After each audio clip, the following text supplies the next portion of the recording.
आज हम लोगों ने विश्व पर्यावरण दिवस मनाया, लेकिन कुछ प्रश्न ऐसे हैं जो अब भी अनुत्तरित ही हैं। आखिर पूरा विश्व ग्लोबल वार्मिंग से पीड़ित क्यों है? अचानक अतिवृष्टि क्यों हो जाती है? अचानक कहीं सूखा क्यों पड़ जाता है? अचानक जल प्रलय की स्थिति क्यों आ जाती है? प्रकृति में इस प्रकार का असंतुलन देखने को क्यों मिल रहा है? पर्यावरण इतना प्रदूषित क्यों है? यदि इन समस्त प्रश्नों के उत्तर हम तलाशने प्रारंभ कर देंगे बहुत ही ईमानदारी पूर्वक, तो हमें यह ज्ञात होगा कि प्रकृति के असंतुलन और पर्यावरण के प्रदूषण के पीछे हम मनुष्यों का ही अमानवीय आचरण ही जिम्मेदार है। अमानवीय आचरण कैसे? कि हमने वर्षों से प्रकृति का दोहन किया है, अनर्गल दोहन किया है, प्रकृति का शोषण किया है, प्रकृति को हमने प्रदूषित किया है।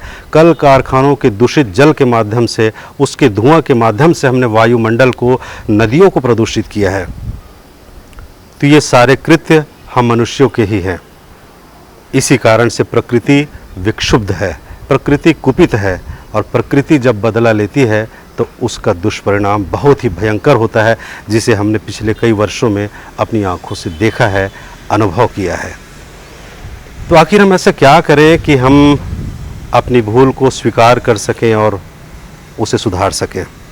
उसके दो ही मार्ग हैं, अपनी भूल पर पश्चाताप करना और प्रायश्चित करना। यदि हमें अपनी भूल मालूम हो गई है तो हमें पश्चाताप करना चाहिए, प्रतिज्ञा करनी चाहिए कि हम यह भूल कभी भविष्य में न करें। प्रायश्चित करना चाहिए, और प्रायश्चित कैसे करें? प्रकृति को सुधारने के लिए, प्रकृति को शुद्ध करने के लिए, पर्यावरण को शुद्ध करने के लिए। तो हमें बड़ी संख्या में वृक्ष लगाने होंगे।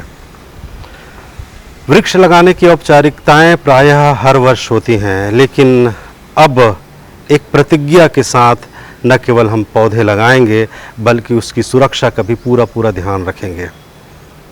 पौधे कौन से लगाएं, यानी वृक्षारोपण कौन कौन से पौधों का करें? तो इसका उत्तर है कुछ ऐसे महत्वपूर्ण वृक्ष जैसे पीपल, बरगद, नीम, तुलसी, बेल, आंवला, ऐसे वृक्ष हम लगाएं, पर्यावरण को शुद्ध करें। पीपल के बारे में मैं आप सबको बतलाना चाहता हूं कि पीपल एक ऐसा वृक्ष है जो 20 से 22 घंटे तक अनवरत हमें ऑक्सीजन प्रदान करता है। ऑक्सीजन, वही ऑक्सीजन जिसे हमने अभी कुछ दिन पहले तक सिलेंडरों में तलाशने शुरू कर दिए थे, जो प्रकृति में प्रचुर मात्रा में उपलब्ध है।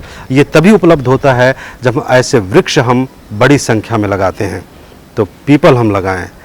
पीपल के और भी बहुत सारे गुण हैं, जैसे उसकी जड़ से लेकर उसकी खाल और उसके पत्ते में दिव्य औषधीय गुण भरे हुए हैं, यानी जटिल से जटिल व्याधियों का निवारण भी पीपल के माध्यम से हो सकता है। यदि आप आयुर्वेद के ग्रंथों का अध्ययन करें तो यह सब ज्ञात हो सकता है।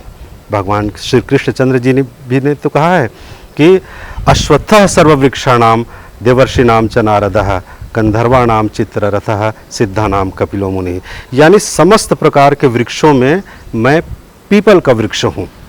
तो पीपल का वृक्ष, उसका इतना व्यापक दैवी गुण, हमारे ऋषि मुनियों ने तो लाखों वर्ष पहले इसकी महत्ता को पहचाना था, उसे स्वीकार किया था। किसी धार्मिक भावना के तहत नहीं, किसी अंधविश्वास के तहत नहीं, किसी आडंबर के तहत नहीं, बल्कि उनमें जो गुण विद्यमान है उसके कारण। तो हम ऐसे वृक्ष लगाएं। और एक बात और, हमें इन वृक्षों से कुछ और बातें सीखने की आवश्यकता है। वृक्ष जब पौधे के रूप में होता है, जब हम उसे लगाते हैं तो उसे थोड़ा सा जल चाहिए होता है और थोड़ा सा प्रकाश सूर्य का।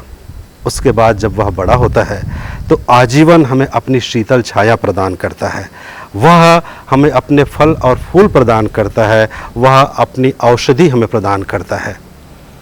थोड़ा सा लेने के बाद प्रचुर मात्रा में वह सब उपलब्ध करा देना, अगर हम किसी से सीख सकते हैं तो केवल वृक्षों से सीख सकते हैं। तो आइए हम प्रकृति को लौटाएं, पर्यावरण को शुद्ध करें, प्रकृति को शुद्ध करें और प्रकृति के ऋण से उऋण होने का हम प्रयास करें। वृक्ष लगाएं। धन्यवाद।